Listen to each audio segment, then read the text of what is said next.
தம்பி இபிஎஸ் இருக்கலாம் யூபிஎஸ் தேவையில்லைங்கிறார். நன்றி. இதாய நம்ம கட்சி. ஒரு தொண்டனுக்கு கூட இப்படிப்பட்ட சிந்தனை வரக்கூடிய ஒரே கட்சி அதிமுக கட்சி. அதே போல இன்றைக்கு தமிழகத்தில் சட்ட ஒழுங்கு சந்தி சிரிக்குது. எங்க போனாலும் கொலை, கொல்ல, திருட்டு, வழிப்பறிவு, பாலியல் வன்கொடுமை நடக்காத நாளே இல்லை. இது அன்றாட நடைபெறுகின்ற நிகழ்வு.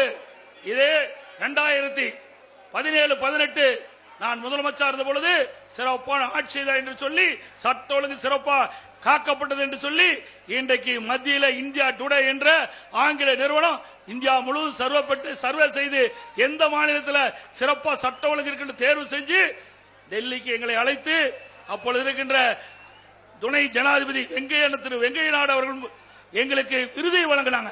அப்படி சட்ட ஒழுங்கை பாதுகாத்த கட்சி அதிமுக கட்சி, அதிமுக அரசாங்கம். இப்ப திமுக ஆட்சியில எங்க பார்த்தாலும் போதைப் பொருள். கஞ்சா விற்காத இடமே இல்லை. கஞ்சா விற்காத இடமே இல்லை. இன்னைக்கு சட்டமன்றத்தில் திரு ஸ்டாலின் காவல்துறை போலீஸ் மந்திரியா இருக்கார், உள்துறை மந்திரியா இருக்கார். அவர் மதுவிலக்கு ஆய தீர்வைத்துறை மந்திரியா இருக்கும் போது அவர் அந்த மானிய கோரிக்கையை தாக்கல் பண்றார். அதுல 22வது பக்கத்தில் சொல்றாரு, கல்லூரிக்கு அருகில் பள்ளிக்கு அருகில் 2138 பேர் கஞ்சா விற்றதாக கண்டுபிடிக்கப்பட்டது அப்படின்னு அந்த புத்தகத்தில் அவரே சொல்றார். கை செய்தவளவு 148 பேர் கண்டுபிடிக்கப்பட்டது. 2138 பேர் கை செய்யப்பட்டது 148 பேர். கஞ்சா வச்சிருந்தாலும் குற்றம், விற்றாலும் குற்றம், கொண்டு போனாலும் குற்றம். அப்படி கையில வைத்திருந்து கண்டுபிடிக்கப்பட்டான்னு சொன்னால் ஏன் மற்றவர்களை கை செய்யல? எல்லாம் திமுக எல்லாரும். அவர் எப்படி கை செய்ய முடியும்? அவர் எப்படி போய் இந்த போதைப் பொருளை ஒழிக்க முடியும்? அது மட்டும் இல்ல, அப்போ ஒரு டிஜிபி இருந்தார், திரு ஜெயலேந்திர பாபு ஒரு டிஜிபி இருந்தார். அவர் கஞ்சா ஆபரேஷன் என்று சொல்லி பத்திரிகையில் வெளியிட்டு மிக பிரம்மாண்டமான விளம்பரம் செஞ்சார். 2.0, 3.0, 4.0 போட்டு கஞ்சா ஆபரேஷன் செய்யறேன், கஞ்சாவை ஒழிக்கிறேன், வெண்டை மாநிலத்திலிருந்து கஞ்சா தடுப்பு என்றெல்லாம் வீரவசனம் பேசினார். கடைசியில் ஓ போட்டுட்டு ரிட்டர் ஆகி போனதுதான் மிச்சம்.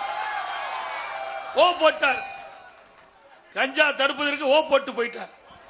இதுதான் விடியா திமுக அரசனுடைய லட்சணம். அதோட இன்றைக்கு முதியோர்கள் எங்கெங்கெல்லாம் முதியோர் வசிக்கிறாங்களோ அதையெல்லாம் திட்டமிட்டு அவர் வீட்டை தாக்கி அவர் வைத்திருந்த நகை பணத்தை எல்லாம் கொள்ளையடிச்சு அவர்களை கொடூரமான முறையில் கொலை செய்யறாங்க. அதை இந்த அரசால கண்டுபிடிக்க முடியல. இன்றைய தினம் விலைவாசி உயர்வு. இன்னைக்கு விலைவாசி சாதாரணம் இல்லைங்க, விண்ணை முட்டிக்கிட்ட அளவுக்கு விலைவாசி உயர்ந்திருக்குது. வேலைவாய்ப்பு குறைவு.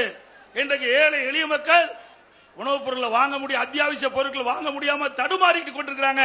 இதெல்லாம் ஸ்டாலினுக்கு தெரியல. இன்றைக்கு நாட்டு மக்களுடைய நிலைமை தெரியல. அரிசி 1 கிலோ 15 ரூபா விலை ஏறிடுது. ஏறிட்டு இல்லையாமா? 15 ரூபா விலை ஏறிட்டு 1 கிலோ அரிசி. அதே மாதிரி மளிகை சாமான் அத்தனை விலை ஏறி போச்சு. ஆனா வருமானம் குறைஞ்சு போச்சு. மக்கள் படாத பாடுபடுறாங்க, கஷ்டப்படுறாங்க, துன்பப்படுறாங்க. அதை பத்தி எல்லாம் கவலை இல்ல. ஸ்டாலின் பேசுறாரு தொலைபேச்சில, நீங்கள் நலமானு. யாராவது நலமா இருக்கிறீங்களா? நீங்களா நலமா?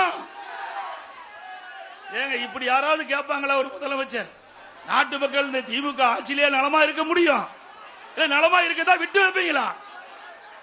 அப்படி இந்த முதலமைச்சர் நாட்டு மக்களை பற்றி, நாட்டு மக்களுடைய நிலவரமே தெரியாத, நாட்டை பற்றியும் தெரியாத, மக்களை பற்றியும் தெரியாத, வீட்டு மக்களை மட்டும் சிந்திக்கக்கூடிய முதலமைச்சர் தமிழ்நாடு முதலமைச்சர்.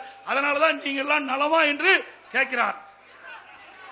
அப்புறம் எங்க போனாலும் பேசுறாரு திரு ஸ்டாலின் பேசுறாரு, உதயநிதி ஸ்டாலின் பேசுறாரு. ஏன்னா நம்ம பாரதிய ஜனதா கட்சியோட கள்ள உறவு வச்சிருக்கிறோமா, கள்ள தொடர்பு வச்சிருக்கணுமா? இதெல்லாம் உங்களுக்கு கை வந்த கலை. ஸ்டாலினுக்கு திரு உதயநிதி ஸ்டாலினுக்கு இந்த கள்ள தொடர்பு இதெல்லாம் உங்களுக்கு கை வந்த கலை. எங்களுக்கு அப்படி இல்ல தம்பி, எங்களுக்கெல்லாம் அப்படி எண்ணமும் இல்ல, அப்படி சொல்லுகின்ற சூழ்நிலை எங்களுக்கு இல்ல. எனக்கும் அனைத்து இந்திய அண்ணா திராவிட முன்னேற்ற கழக தொண்டல் இருந்து தலைவன் வரைக்கும் எதைக்கும் அஞ்சாத நெஞ்சம் படைத்தவன். எதை கண்டு எங்களுக்கு பயம் இல்ல, யாரை கண்டு எங்களுக்கு பயம் இல்ல. ஏதோ பாரதிய ஜனதா கட்சி கண்டு நாங்கள் பயந்ததை போல நீங்கள் வேண்டுமென்றே திட்டமிட்ட ஒரு தவறான பொய்யான பிரச்சாரத்தை நீங்கள் தமிழ்நாடு முழுவதும் பரப்புகிறீங்க. எங்களை பொறுத்த வரைக்கும் நாங்கள் கூட்டணியில் இருக்கின்ற வரை கூட்டணி தர்மத்தை கடைபிடிப்போம். அது எங்களுடைய நிலைப்பாடு. எங்கே இருந்தாலும் அவர்களுக்கு விசுவாசமாக இருப்போம். அதே நேரத்தில் கூட்டணியிலிருந்து விலகி வந்து விட்டோம். இனி தமிழகத்திற்கு பாதிக்கக்கூடிய எந்த திட்டமும் மத்தியில் இருக்கின்ற பாரதிய ஜனதா ஆட்சி கொண்டு வந்தால் கடுமையாக எதிர்ப்போம், முறியடிப்போம். உங்களை போல எதிர்கட்சியில் இருக்கின்ற பொழுது இன்றைக்கு கோ பேக் மோடி என்பீர்கள், கருப்பு பலூனை விடுவீங்க. இன்றைக்கு ஆளுங்கட்சி வந்த பிறகு அந்த ஊழலை மறைப்பதற்கு இன்றைக்கு ஏதோ ஒரு நாடகத்தை அரங்கேற்றி இன்றைக்கு பாரத பிரதமரை தமிழ்நாட்டுக்கு அழைப்பீர்கள். அப்பொழுது வைந்த பொழுது வெல்கம் மோடி என்று ரத்தன கம்பளத்தை விரித்து வரவேற்கின்ற கட்சி அதிமுக கட்சியில் ஸ்டாலின் அவர்களே, எதிர்கட்சியா இருக்கும் போது ஒரு நிலைப்பாடு, ஆளுங்கட்சியா வந்தவர் ஒரு நிலைப்பாடு, இரட்டை வேடம் போடுகின்ற ஒரே கட்சி திமுக கட்சி. அதோட இன்றைக்கு மதுரையில் ஒருவர் பேசியிருக்கிறார், பாரதிய ஜனதா கட்சியுடைய பொதுச் செயலாளர் பேசியிருக்கிறார், அவர் வேட்பாளர் இருக்கிறார். அவரை அடையாளம் காட்டுறதற்காக, அவர் பேர் ராம சீனிவாசன் பேரு, அவர் தன்னை அடையாளம் காட்டுறதற்காக என்னை பற்றி பேசி கட்சி பற்றி பேசுகிறார். 2024 இப்ப நடக்கிற நாடாளுமன்ற தேர்தலோட அதிமுக காணாத போதுமா, கண்டுபிடிச்சு கொடு நீ. ஏய், உன்னை போல எத்தனை பேரை பார்த்தீங்க அதிமுக? அதிமுக வரலாறு உனக்கு தெரியுமா? நான் உட்பட மேடையில் இருக்கிற அத்தனை பேரும் கிட்டத்தட்ட 50 ஆண்டு காலம் இந்த கட்சிக்கு உழைத்தவர்கள். உன்னை போல சொகுசு வாழ்க்கை நடத்துகிறவர்கள் அல்ல, இரவல் பாராமல் உழைக்கின்ற உழைப்பாளிகள். நாங்கள் உழைப்பை நம்பி கட்சி நடத்தி கொண்டிருக்கின்றோம், மக்களுக்கு சேவை செய்து மக்களை நம்பிக்கொண்டிருக்கின்றோம். உங்களை போல வெற்றி விளம்பரத்திலே நாங்கள் அரசியல் நடத்தவில்லை. இன்றைக்கு 30 ஆண்டு காலம் மக்களுக்கு நிறைய திட்டங்களை கொடுத்து இன்றைக்கு மக்களுடைய ஆதரவை பெற்று இன்றைக்கு தமிழகத்திலேயே அதிக தொண்டல் நிறைந்த கட்சி அதிமுக கட்சி. எங்களை பார்த்து 2024க்கு பிறகு அதிமுக இருக்காதா? பொறுத்திருந்து பாரு.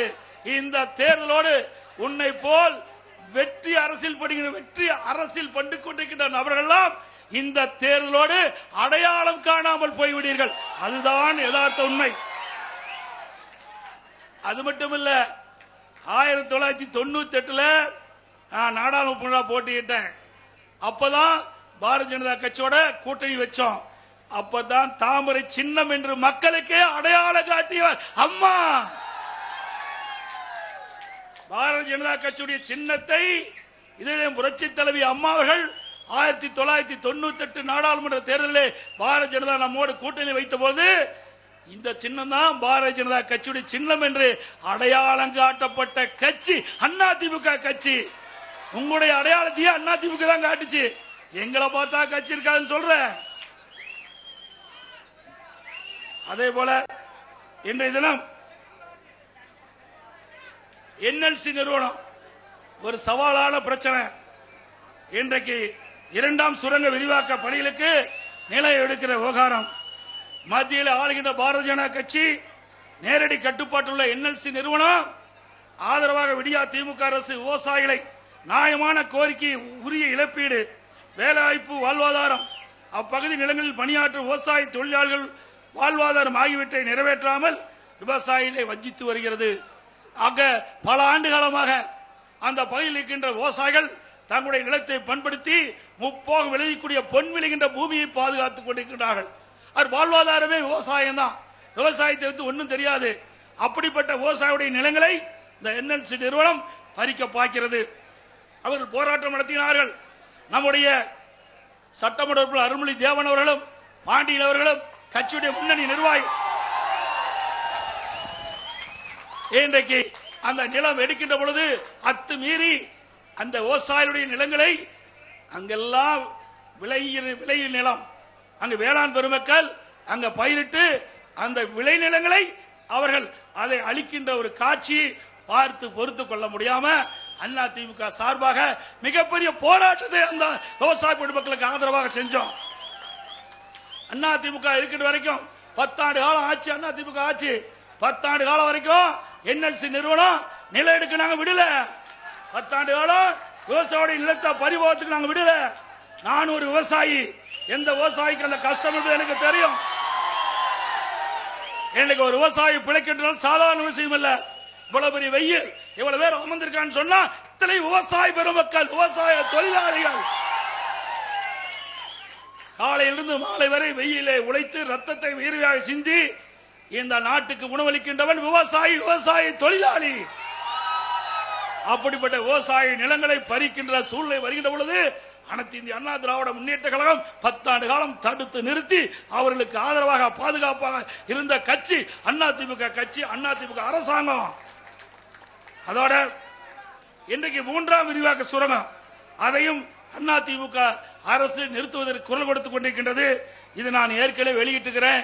நம்முடைய வெற்றி வேட்பாளர் அருமை சகோதரர் சந்திரகாசன் அவர்கள் வெற்றி பெற்று வந்தார், நாடாளுமன்றத்திலே இது குறித்து பேசுவார். உங்களுடைய குரல் அவர் மூலமா நாடாளுமன்றத்தில் ஒலிக்கும். அதற்காக சந்திரகாசன் அவர்களுக்கு 2 லட்சத்திலே வாக்களித்து அவரை வெற்றி செய்யுங்கள். ஒரு வலிமையான வேட்பாளர், ஒரு வழக்கறிஞர், ஏழ்மையானவர், மக்களுடைய கஷ்ட நஷ்டங்களை தெரிந்தவர்.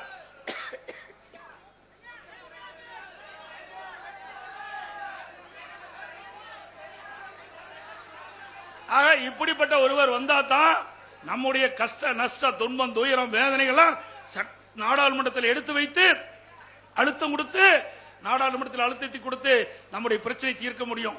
அதே போல இன்றைக்கு